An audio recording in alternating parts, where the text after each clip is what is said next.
கர்த்தருடைய பரிசுத்த நாமத்திற்கு ஸ்தோத்திரம். இன்னைக்கு நம்ம ஏசாயா 7வது அதிகாரம் 2வது வசனத்தை தியானிக்க இருக்கிறோம். ஏசாயா 7:2 ஜெபத்தோடு இந்த செய்திக்குள்ளே கடந்து செல்வோம். ஓ நாத தேவனே, என் இயேசு ராஜனே, உமோடு இணைந்திட என் உள்ளம் ஏங்குதையா, உமோடு இணைந்திட என் உள்ளம் ஏங்குதையா. தேனிலும் இனிமையே தெவிட்டாத அமுதமே, தேனிலும் இனிமையே தெவிட்டாத அமுதமே, தேடியும் கிடைக்காத வாப்பாற்ற செல்வமே, நான் தேடியும் கிடைக்காத வாப்பாற்ற செல்வமே. இரவெல்லாம் பகலெல்லாம் இதயம் உமக்காக துடிக்குதையா, நினைவெல்லாம் பேச்செல்லாம் நிசரே உமை பற்றி தானே ஐயா. பேரின்ப கடலிலே ஓய்வேன்றி மூழ்கனாம், பேரின்ப நதியிலே ஓய்வேன்றி மூழ்கனாம், துதித்தே மகிழனாம், தூயோனாய் வாழனாம், உம்மை துதித்தே மகிழனாம், தூயோனாய் வாழனாம். இரவெல்லாம் பகலெல்லாம் இதயம் உமக்காக துடிக்குதையா, நினைவெல்லாம் பேச்செல்லாம் நேசரே உம்மை பற்றித்தானே ஐயா. மறுரூபமாக்கிடும் மகிமையின் மேகமே, மறுரூபமாக்கிடும் மகிமையின் மேகமே, உம்முக சாயலை உருவாக்கும் தெய்வமே, உம்முக சாயலை உருவாக்கும் தெய்வமே. கொடியாக படரணும் அந்த நேசமே, கொடியாக படரணும் அந்த நேசமே, மடி மீது தவளனும் மழலை குழந்தை நான், மடி மீது தவளனும் மழலை குழந்தை நான். ஐயா சமூக ஐயா நிழலிலே ஆனந்த பரவசம், ஐயா நிழலிலே ஆனந்த பரவசம், அளவிலா பேரின்பம் ஆரோக்கியம் அதிசயம், அளவிலா பேரின்பம் ஆரோக்கியம் அதிசயம். இரவெல்லாம் பகலெல்லாம் இதயம் உமக்காக துடிக்குதையா, நினைவெல்லாம் பேச்செல்லாம் நேசரே உம்மை பற்றி தானே ஐயா. கொடியாக படரணும் அந்த நேசமே, கொடியாக படரணும் அந்த நேசமே, மடி மீது தவளனும் மழலை குழந்தை நான், மடி மீது தவளனும் மழலை குழந்தை நான். இயேசுவே நாமத்தினாலே ஜெபங்களின் பிதாவே ஆமென். கர்த்தருடைய பரிசுத்த நாமத்திற்கு ஸ்தோத்திரம். லீலா பிரைஸ் லார்ட், மரியாள் sister praise Lord, Kavitha sister praise Lord. இங்க ஏசாயா 7வது அதிகாரம் 2வது வசனத்தை நம்ம தியானிக்க இருக்கிறோம். ஏசாயா 2:7. சீரியல் எப்பீரியரை சார்ந்திருக்கிறார்கள் என்று தாவீதின் குடும்பத்தாருக்கு அறிவிக்கப்பட்டது. ராஜா இருதயம் அவன் ஜனத்தின் இருதயத்தின் காற்றில் உள்ள மரங்களின் காற்றினால் அசைக்கப்பட்டிருந்தது.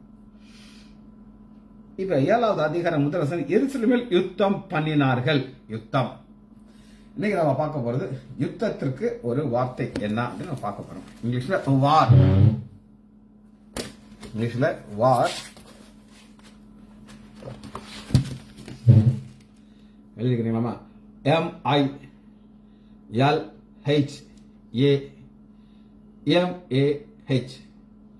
MILHAMAH மில்ஹாமா, மில்ஹாமா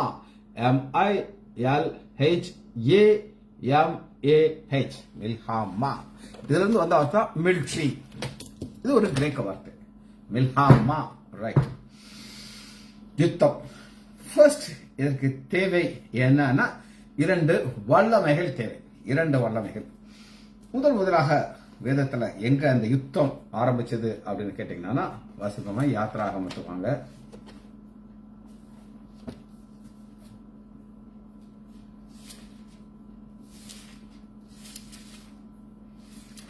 யாத்ராகமம் சரி, ஆதியாகமம் 14வது அதிகாரம் 2வது. ஆதியாகமம் 14:2. நான் உங்களுக்கு சொன்னேன் யுத்தத்திற்கு வார்க்கு நான் சொன்ன வார்த்தை மில்ஹாமாஹ். திரும்ப உங்களுக்கு காட்டுறேன். MILHA மில்ஹாமாஹ். அந்த HA MAH ஏ மேல எல்லாம் ஒரு கோடு போட்டிருக்கிறேன். மில்ஹாமாஹ், மிலிட்ரி இருந்த வார்த்தை. சோ இந்த மில்ஹாமா அல்லது யுத்தத்திற்கு தேவை என்னன்னா 2 வல்லமைகள் தேவை. அது ஒரு சிங்கிள் வல்லமையா இருக்கலாம், ஒரு கூட்டம் இருக்கலாம். ஒரு உதாரணத்திற்கு எலெக்ஷன் வருது. எலெக்ஷன் வருது. இந்த எலெக்ஷனுக்கு தனியா நிக்கிறதுக்கு அவங்களுக்கு பில் இருக்காது. அதனால ஒரு சில கட்சிகளோட கூட்டி சேர்ந்து நிற்பாங்க. இந்த கூட்டி சேர்ந்து நிற்கும் போது நிறைய நேரம் பிரச்சனை வரும். என்ன பிரச்சனைனா, ஜெயிக்க போறது 2வது, ஜெயிச்சாச்சுன்னா யாருக்கு அந்த பவர் கேட்குது. அது இங்கேயும் பாத்தீங்கன்னா ஒரு சிங்கிள் வல்லமை வராம ஒரு கூற்று வல்லமை வருகிறது. ஆதியாகமம் 14வது அதிகாரம். ஸ்னேயர் ராஜாவாகிய அம்ராப் பேலும், எல்சார் ராஜாவாகிய அரியேலரும், ஏலியாமின் ராஜாவாகிய கட்டலாராமும் ஜாதிகளின் ராஜா வந்த நாட்களிலே அன்னைக்கு 2 கூட்டம் சேர்ந்து 2 மக்கள், ஒரு 4 ராஜாக்கள் சேர்ந்து லோத்தை சிறைப்பிடிச்சு கொண்டு போயிட்டாங்க. அவங்க மட்டும் ஒரு தப்பு, இந்த லோத்தை மட்டும் தூக்கிட்டு போகாம இருந்தாங்கன்னா அவங்களுக்கு பிரச்சனையே இல்லை. ஆனா லோத்தை தூக்கிட்டு போனனால என்ன ஆயிடுச்சு அப்படின்னு கேட்டீங்கன்னா, ஆண்டவர் ஆபிரகாமுக்கு ஒரு ஸ்பெஷல் வல்லமையை கொடுக்கிறார். அந்த வல்லமையில போய் அப்படியே எல்லாத்தையும் தூக்கிட்டு வந்தாச்சு. ஒரு சாட்சி நான் பல முறை சொல்லியிருக்கேன், திரும்ப சொல்றேன். அது ஒரு தப்பு பண்ணும்போது ஒரு சிக்கல்ல மாட்டிக்கிறாங்க. நான் ரட்சிக்கப்பட்டு கொஞ்ச நாளையில ட்ராக்ஸ் கொடுத்துட்டு இருந்தாங்க. ஆன்லைன் ப்ரேயர்ல இருந்து ஒரு குரூப் அவங்க கொண்டு போகும்போது என்னையும் கூட கூட்டிட்டு போயிட்டாங்க. நான் அவங்களுக்காக போய் நின்னேன். இது எங்க பசங்கன்னு சொன்னாங்க. எங்களை சேர்த்து கூட்டிட்டு போனனால அவங்களுக்கு என்ன ஆயிடுச்சு அப்படின்னு கேட்டீங்கன்னா, நான் உள்ள பிக்சருக்குள்ள வந்தனால இங்க போன உடனே அந்த ரைட்டர் அவருக்கு ஒரு பேக் பெயின் எப்பயுமே இருக்கும். எங்கிட்ட ரெகுலர் வருவார். அவரு, சார் வணக்கம் சார் அப்படின்னு என்னை பார்த்து சிரிச்சாரு. கூட்டு வந்தவங்களுக்குலாம் கோவம் வந்துச்சு. என்ன இவரை பார்த்து வணக்கம் வைக்கிறீங்க, நாங்க கஷ்டப்பட்டு பிடிச்சு கொண்டு வந்திருக்கிறோம், வணக்கம் வைக்கிறதுக்கா அப்படின்ட்டு அவனை பார்த்து ஒரு முறைச்சாரு. மரியாதையா இருக்குன்னா இரு, இல்லைன்னா முட்டியெல்லாம் பேத்து போட்டுட்டாரு. இது என்னுடைய இது கொண்டாந்துட்டேல உன் வேலை முடிஞ்சிச்சுன்னு. அப்புறம் அவங்களுடைய ஒரு தலைவர் வர்றாரு. என்னை பார்த்து ஒரு வணக்கம் வைக்கிறாரு. சார் வணக்கம் அப்படின்னாரு. உங்களுக்கு உங்க அப்பா தான் சார் எனக்கு நாய்க்குட்டி கொண்டுத்தாரு. அவரு பேர் ஈஸ்வரன். அவர் எப்பவுமே இப்ப இருக்காரா கண்ணில் தெரிய மாட்டேங்குது. இந்த நாயோடைய தான் போவார். நாய் தான் அவ்வளவு பிடிக்கும். இப்ப அவங்க தலைவர் என்னை பார்த்து வணக்கம் வைக்கும்போது இவங்க ஏதாவது சொல்ல முடியுமா? சோ ஒரு தப்பு. அன்னைக்கு என்னைய மட்டும் அங்க கூட்டிட்டு போகாம இருந்தாங்கன்னா கதையை வேற. ஆனா அதுபோல நான் இப்ப யுத்தத்தை பத்தி நான் உங்களுக்கு சொல்லி கொடுத்துட்டு இருக்கேன். யுத்தத்துக்கு வார்த்தை சொல்லியிருக்கேன். இதற்கு தேவை 2 வல்லமை. ஒரே ஒரு வல்லமை மட்டும் இருந்தானா யுத்தம் நடக்க முடியாது. சரி, இது நம்பர் 1 குறிப்பு. இதுக்கு அவங்க தெரிந்து கொண்ட ஒரு இடம் என்ன அப்படின்னு கேட்டீங்கன்னா, ஒரு பள்ளத்தாக்கு. பாருங்க 3வது வசனம். இவர்கள் எல்லாரும் உப்பு கடலாகிய சித்திம் பள்ளத்தாக்கிலே கூறினார். இந்த சித்திம் பள்ளத்தாக்குங்கிறது, இந்த பள்ளத்தாக்குனா என்ன அர்த்தம்னா பிளாட்டா இருக்கும். எவ்வளவு தூரம் பார்த்தாலும் எம்டியா இருக்கும். இதுதான் யுத்தத்திற்காக தெரிந்து கொள்கிற ஒரு இடம். நல்லா மனசுல வச்சுக்கோங்க. நீங்க நம்ம தொலைந்து தியானிக்கும் போது யுத்தத்தை குறித்து நீங்க பயங்கர ஸ்டடி பார்க்க போறோம். நம்ம பார்க்க போறோம். சரி, 8வது வசனத்தில் உங்களுக்கு வாசிக்கிறேன். அப்பொழுது சொதோமின் ராஜாவாக்கிய கொமராவின் ராஜாவும் ஆத்மாவின் ராஜாவும் பெர்இமின் ராஜாவாகிய சோவர் என்பது சித்திம் பள்ளத்தாக்கிலே சரி, நம்ம இனி அடுத்து இங்க பார்க்க போறதில்ல. கரெக்ட். அதேதான் அவங்களுக்கு நடந்து போச்சு, என்னைய கூட்டு போனதுனால. ரைட். யாத்ராகமம் 32வது அதிகாரம் 7வது வசனம். யாத்ராகமம் 32:17.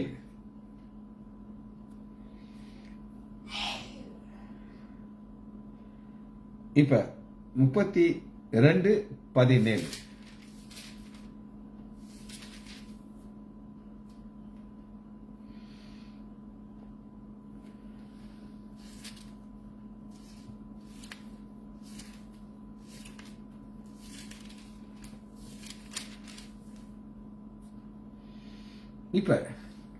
இப்ப நான் என்ன சொல்ல போறேன்னு நான் முதல்ல சொல்லிடுறேன். இப்ப நான் பேசுறேன், உங்களால வந்து பேச முடியும். டேனியல் ராஜேஷ் ஒரு மேட்ரு போட்டாரு, அது வார்த்தை என்னால வாசிக்க முடியும். ஆனா யுத்தத்தில் இதெல்லாம் கிடையாது, சைலன்ஸ் இருக்காது. அங்க என்ன இருக்கும், அந்த வார் என்ன இருக்கும் அப்படின்னு கேட்டீங்கன்னா, யாத்ராகமம் 32வது அதிகாரம் 17 ஜனங்கள் ஆறாவாரம் பண்ணுகிறதை யோசிக்குது. யுத்தத்தின் இரைச்சல்னா யுத்தத்துல ஒரு பயங்கரமான சவுண்ட் வரும். அந்த சவுண்ட ஆண்டவர் சில நேரம் எப்படி மாத்துவார் அப்படின்னு கேட்டீங்கன்னா, ஆண்டவருடைய பிள்ளைகள் யுத்தத்துக்கு ரெடியா இருக்காங்க. அப்ப முசுக்கட்டை அப்படிங்கிற ஒரு மரத்திலிருந்து ஆண்டவர் ஒரு சத்தத்தை உண்டு பண்ணுகிறார். அது என்ன மாதிரி சவுண்ட் எனக்கு தெரியாது. இது மாதிரி ஒரு யுத்தத்தின் சத்தத்தை உண்டு பண்ணுகிறார். முசுக்கட்டை செடியிலிருந்து ஒரு சவுண்டை உண்டாக்குறார். அந்த சவுண்டை கேட்டுட்டு எதிரிகள் நினைக்கிறாங்க, ஐயோ நமக்கு எதிராக எத்தனையோ யுத்தங்கள் வந்துட்டாங்கன்னா அவங்களுக்குள்ளே சண்டை போட்டுட்டு செத்து போயிட்டாங்க. இது ஆண்டவர் அந்த யுத்தத்துல உள்ள வந்தார்னா நடக்கும். அதை நம்ம தியானிக்க போகிறோம் இன்னைக்கு. வாசிப்போமா? யாத்ராகமம் 15வது அதிகாரம் 3வது வசனத்துல ஒரு யுத்தத்துல ஆண்டவர் பங்கு கொண்டு அப்புறம் அந்த மக்கள் என்ன ஒரு ஸ்டேட்மெண்ட் சொல்றாங்க. சில சமயம் பாத்தீங்கன்னா நான் சொன்னேன், என்னை இன்வால்வ் பண்ணாம இருந்தானா கதையே வேற. ஒரு இன்ஸ்பெக்டர் வர்றாரு, அந்த எனக்கு ஒரு வணக்கம் வைக்கிறாரு. வணக்கம் வச்சுட்டு, சார் எத்தனை ஊசி எனக்கு போட்டுருப்பீங்க, நான் விட போறது இல்லை சார் அப்படின்னா அவங்களுக்கெல்லாம் பயங்கர கோவம் வருது. ஒரு இன்ஸ்பெக்டர் வந்து டாக்டரை பார்த்து, நீங்க எத்தனை ஊசி எனக்கு போட்டிருப்பேன்னா இது என்ன அர்த்தம், இன்னைக்கு நான் உனக்கு ஃபேவர் பண்ணுவேன், எத்தனை நான் வரும்போது ஃபேவர் ஃப்ரீயா எனக்கு இன்ஜெக்ஷன் போட்டிருக்கீங்க அப்படின்னு சொல்லி அத்தனை பேருடைய கண்களை ஆண்டவர் கிருபையை கொடுத்தார். அது போலதான் இங்கே நம்ம பார்க்கிறோம், யுத்தத்தில் ஆண்டவர் அவர் பார்ட்டிசிபேட் பண்ணிட்டார். யுத்தம் என்னுடையதுட்டார். 5வது அதிகாரம் யாத்ராகமம் 3வது, கர்த்தர் யுத்தத்தில் வல்லவர். கர்த்தர் என்பது அவருடைய நாமம். யுத்தத்தில் வல்லவர். இவங்க பார்த்திருக்காங்க எதிரி பார்வோனுடைய யுத்த மக்கள் என்ன சொல்றாங்க, வாரியர்ஸ் என்ன சொல்றாங்க அப்படின்னு கேட்டீங்கன்னா, 14வது அதிகாரம் 25வது வசனம், அவருடைய ரதங்களில் இருந்த உருளையும் கலட்டவும் அவர்களை தங்கள் வருத்தத்திலும் நடத்த பண்ணினார். ஆண்டவர் இன்வால்வ் ஆகி அந்த ஆப்பு எங்க வைக்கிறார்னா அந்த உருளையில் வைக்கிறார், தூக்கி விட்டார். அப்பொழுது எகிப்தியர் இஸ்ரேலை விட்டு ஓடி போவோம், கர்த்தர் அவளுக்கு துணை நின்று எகிப்துக்கு விரோதமாக யுத்தம் பண்ணுகிறார். யுத்தம் மில் ஹா மாக், கிரேக்க வார்த்தை, எபிரேய வார்த்தை பண்றாங்க. இது மேல் ஹா மாக் வந்து எபிரேய வார்த்தை.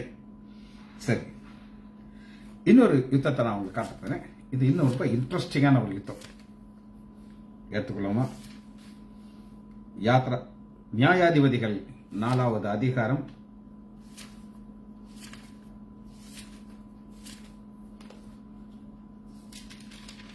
13வது வசனம். 4:13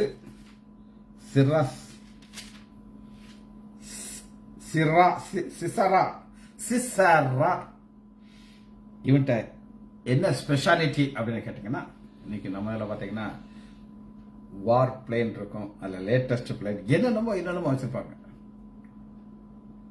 ஆனா இவன்ட்ட என்ன ஸ்பெஷாலிட்டின்னு கேட்டீங்கன்னா, நியாயாதிபதிகள் 4வது அதிகாரம் 3வது வசனம், அவனுக்கு 900 இரும்பு ரதங்கள் இருந்தன.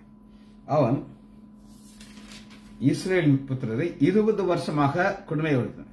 இவங்க ஜெபம் பண்றாங்க. ஜெபம் பண்ணும்போது ஆண்டவர் என்ன செய்யறாரு அப்படின்னு நீங்க கேட்டீங்கன்னா,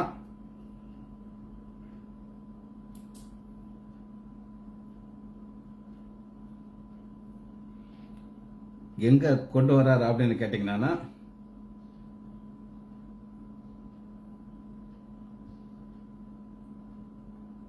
7வது வசனத்தை வாசிக்கிறவங்களுக்கு.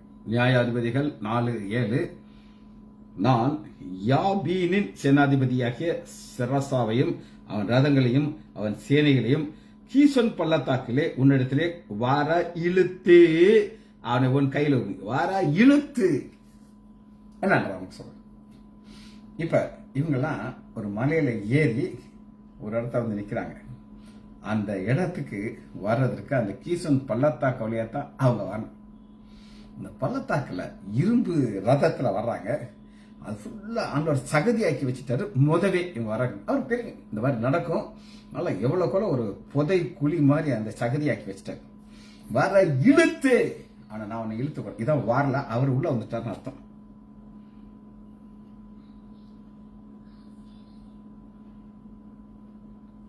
பதிமூணாவது நியாயாதிபதிகள் 4:13.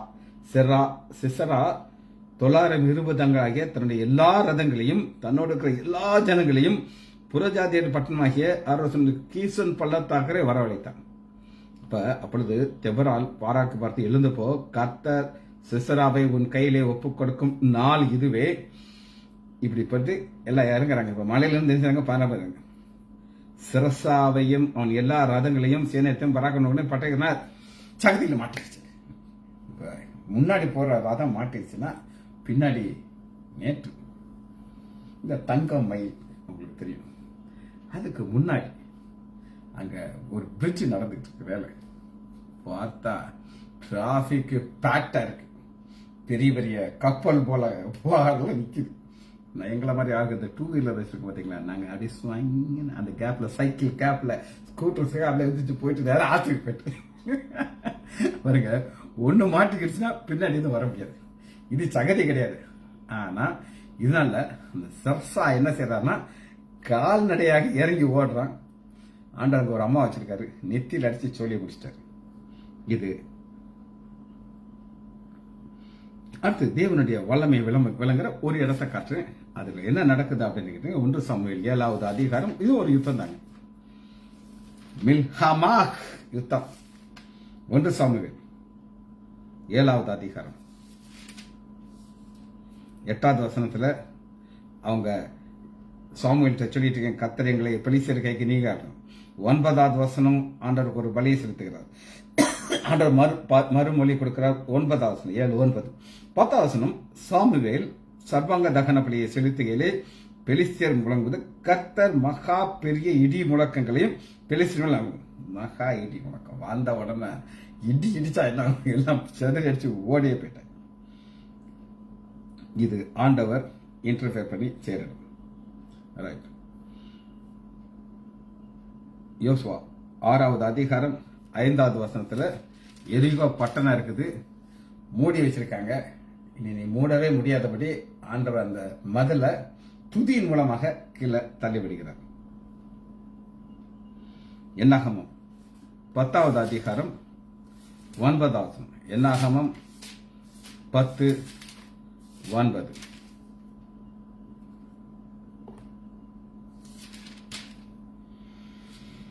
இந்த ஊதுறாங்க பார்த்தீங்களா, அது ஆண்டவர் ஒரு கட்டளையா கொடுத்திருக்காரு. உங்கள் தேசத்திலே உங்களை துன்பப்படுத்துகிற சத்துருக்கு விரோதமாக யுத்தம் பண்ணும் பொழுது பூரிகளை பெருந்துணையாக முழக்க கடவுள். இது ஆண்டவர் கொடுத்த கட்டளை. இதனால இது மட்டும் கிடையாது. இப்ப கடைசியா ஒரு காரியத்தை பார்த்துட்டோமா முடிக்கிறோம். இந்த லாங்குவேஜ் என்ன அப்படின்னு கேட்டீங்கன்னா, யார் யார் யுத்தத்துக்கு வரக்கூடாது ஒரு லிஸ்டே ஆர்டர் கொடுத்திருக்காரு, யாருக்கெல்லாம் வரக்கூடாது. உபாகமம் 20வது அதிகாரம் 5வது வசனம். ஒரு புதுசா வீடு கட்டியிருக்காங்க. நான்லாம் சில புதுசா வீடு கட்டியிருக்கும் போது அப்படி அதை ரசிச்சு பார்ப்போம். உங்க அப்பா வீடு உங்களுக்கு கிடைச்சா உங்களுக்கு அதுல ஒரு த்ரில்லே இருக்காது. அப்பா வாங்கி கொடுத்தாரு.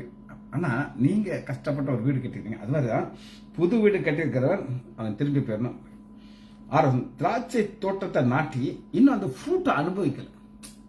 இதுதான் அதெல்லாம் அது நல்லா பழம் நல்லா அப்படி பழம் பெருசா இருக்குது, சாப்பிட போறோங்கிற நிலைமையில போயிடாது. 3வது 7வது வசனம். ஒரு பெண்ணை திருமணம் பண்ணினா நீ போகக்கூடாது. இதெல்லாமே நம்ம எதை பார்க்கறோம் அப்படின்னீங்கன்னா, ஒரு மெஹாமா. திரும்ப வசந்த காட்டுங்க. ஒரே ஒரு வார்த்தை நல்லா நீ ஒன்னோட முடிச்சாச்சு. MILHA ஹா மா MAH. ரைட். இப்போ நம்ம வாசனத்துக்குள்ள கடந்து செல்கிறோம்.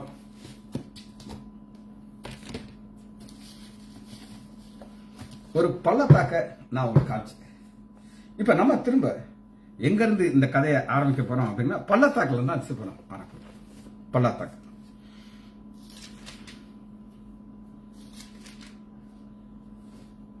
யோவேல் எடுத்துக்கோங்க.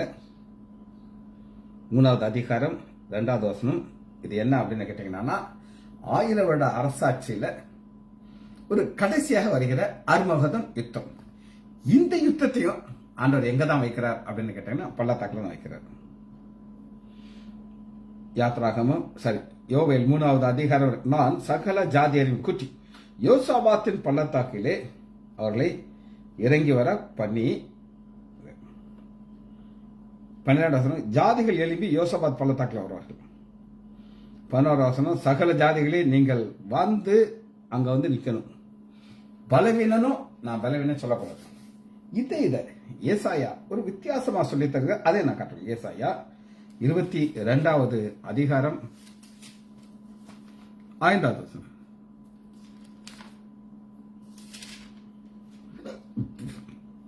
சேனைகளின் கர்த்தராகிய ஆண்டவர் இது தரிசன பள்ளத்தாக்கில் அமளியும். தரிசன பள்ளத்தாக்கு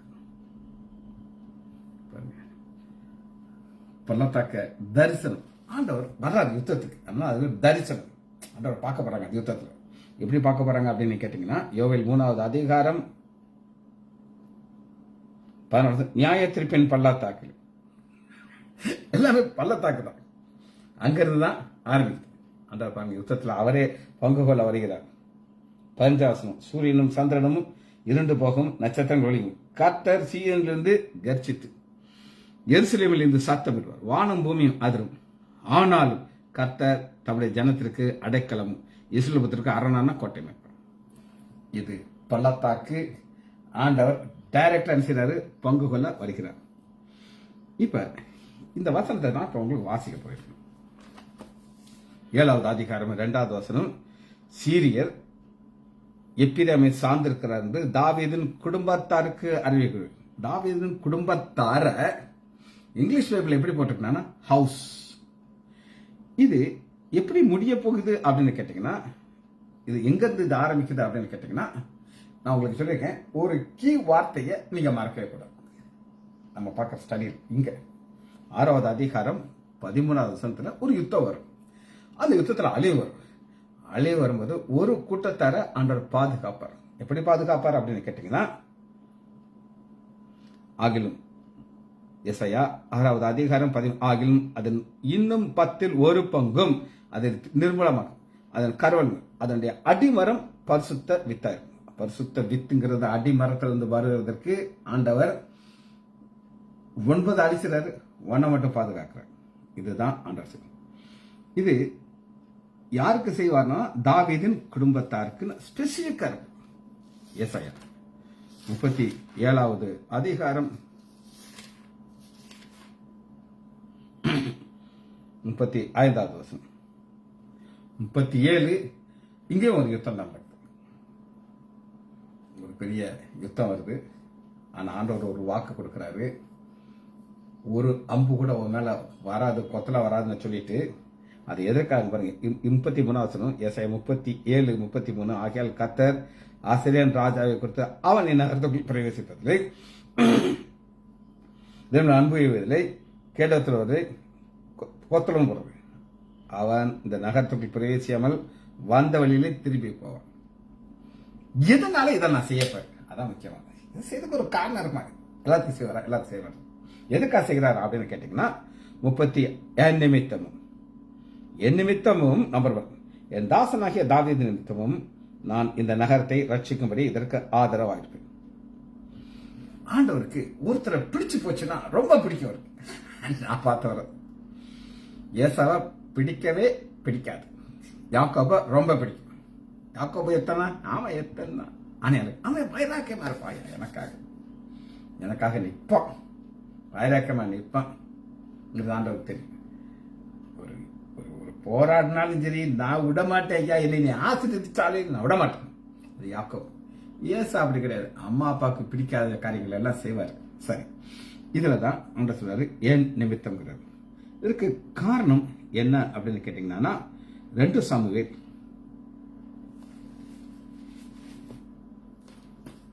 எல்லாத்துக்கும் ஒரு காரணம் இருக்கு. 2 சாமுவேல் 7வது அதிகாரம்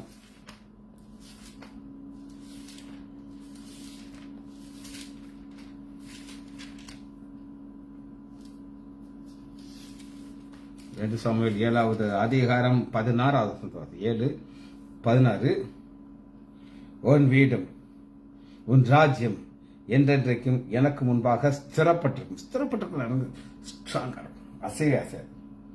இப்பெல்லாம் சில கட்சிகள் வருது, காணா போயிருக்கு. உங்களுக்கெல்லாம் தெரியாது. மொராஜி தேசாய் அப்படின்னு ஒருத்தர் இருந்தார். அவர் ஒரு கட்சி ஆரம்பிச்சார். அந்த கட்சி ஜனதா அப்படின்னு ஒரு பேர். அதுக்கு சிம்பிள் என்ன அப்படின்னு கேட்டீங்கன்னா, ஒருத்தன் ஒரு விவசாயி போறாரு, தோல்ல இந்த ஏர் வச்சிருப்பார். இதான் அப்படி சிம்பிள். அவங்க ஜெயிச்சாங்க, அப்படி ஸ்வீப் பண்ணிட்டு வந்தாங்க. ஸ்வீப் ஆனது காங்கிரஸ் அட்ரஸ் இல்லாம ஆயிப்போச்சு. மொராஜிதர் அவங்க வந்து ஒரு சாப்பாடு போட்டாங்க. அதுக்கு என்ன தெரியுமா? ஜனதா சாப்பாடு. 2 ரூபா தான், 2 rupees. ஆனா ஃபுல் மீல் இருக்கும். நான் நினைச்சேன் அப்ப நான் வந்து கொஞ்சம் விவரம் தெரிகிற வயசு, காலேஜுக்கு போயிட்டு நான் நினைச்சேன், இனி இந்த ஜனதா கட்சியை தவிர வேற ஒரு கட்சி வரவே முடியாது அப்படின்னு. நான் எல்லாரும் அப்படிதான் நினைப்பாங்க. ஆமா, தினம் ஹோட்டலுக்கு போறீங்க, உங்க கையில 2 ரூபா இருந்தா கொஞ்சம் ஃபுல் மீல் சாப்பிட்டுட்டு வந்துடலாம். எவ்வளவு பெரிய ஹோட்டலா இருந்தாலும் உங்க தனியா ஒரு ஹால் வச்சுக்கணும். அந்த ஹாலில் ஜனதா சாப்பாட்டை மட்டும் 2 ரூபாய்க்கு மேலே வாங்கக்கூடாது. அது போன இடமே காணும். ஆனால் இங்க அப்படி கிடையாது. ஆண்டவர் ஜனதா கட்சியை மாதிரி கிடையாது. என்றென்றைக்கும் எனக்கு முன்பாக நிற்கும்னு அவர் சொல்கிறார். இது யாருக்காக செய்வேன்னு சொல்லி திரும்ப ஆண்டவர் சொல்கிறார் அப்படின்னு கேட்டீங்கன்னா 1 ராஜாக்கள் 11வது அதிகாரம் 1 ராஜாக்கள் 11வது அதிகாரம் 32வது வசனம்.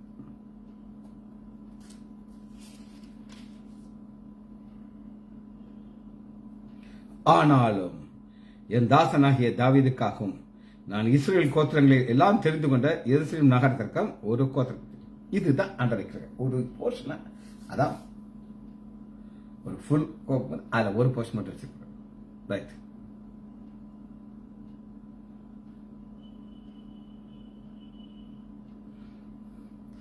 இவர்கிட்டலாம் யாரும் பேச முடியாது. கடைசியில் ஒரு மினிஸ்டரோட போட்டோ எடுத்து போட்டிருக்காரு. நான் பயந்துட்டேன். நம்ம நீ ஆரோக்கிய ராஜா பார்த்தோன்னா கொஞ்சம் பயமா இருக்கு எங்களுக்கெல்லாம்.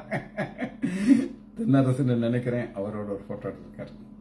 லேட்டஸ்டா இனி நமக்கு மோஸ்ட் ஆண்டோடைய பவருக்கு ஈக்குவலா இங்க ஒரு பவர் உருவாக்கிட்டு வருது. சரி, அது ஒரு பக்கம் இருக்கட்டும். 1 ராஜாக்கள் 13வது அதிகாரம் 2வது வசனம். 13:2 ஆண்டவர் என்ன சொல்லுகிறார் அப்படின்னு கேட்டீங்கன்னா,